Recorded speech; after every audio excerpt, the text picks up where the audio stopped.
Bonjour, je suis Olivier Thienot, je dirige l'École du vin. L'École du vin est un organisme de formation et nous donnons des cours de dégustation pour amateurs et professionnels. Les bons vins sont-ils forcément chers? Oui et non.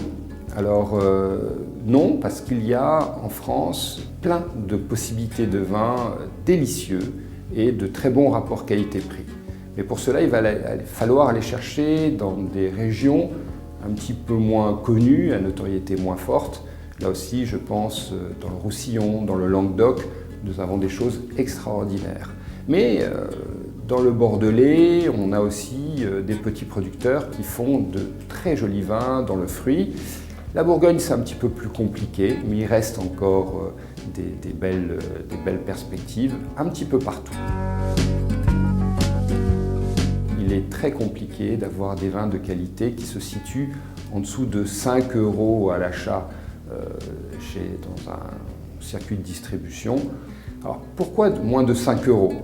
Là, c'est aussi une bonne question.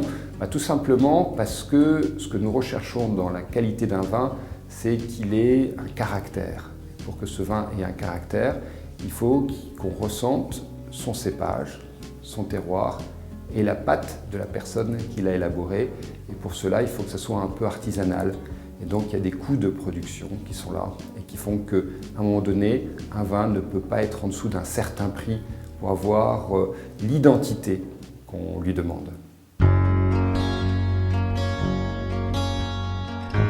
Et d'ailleurs, les grands vins, parfois, ne nécessitent que des choses très simples en accompagnement. Pourquoi? Parce que tout simplement, ils vont avoir des arômes, un goût particulier, ils vont nous amener une sensation, une émotion particulière. Et donc, nous devons être concentrés sur cette émotion et ne rien avoir qui nous dévie de cette sensation. Et donc, on se concentre sur eux et rien qu'eux. Quel vin doit-il être mis en valeur? Eh bien, nous allons plutôt conseiller de carafer les vins rouges, jeunes. Pourquoi? Parce que ceux-ci ont encore des arômes un petit peu simples. Le fait de les carafer va les mettre en valeur, va faire que l'on aura des arômes plus complexes. Et puis ils ont tendance, de temps en temps, à être un petit peu tanniques, c'est-à-dire à nous donner de la rugosité en bouche. Cette rugosité va se patiner, cette rugosité va nous paraître moins évidente avec le carafage.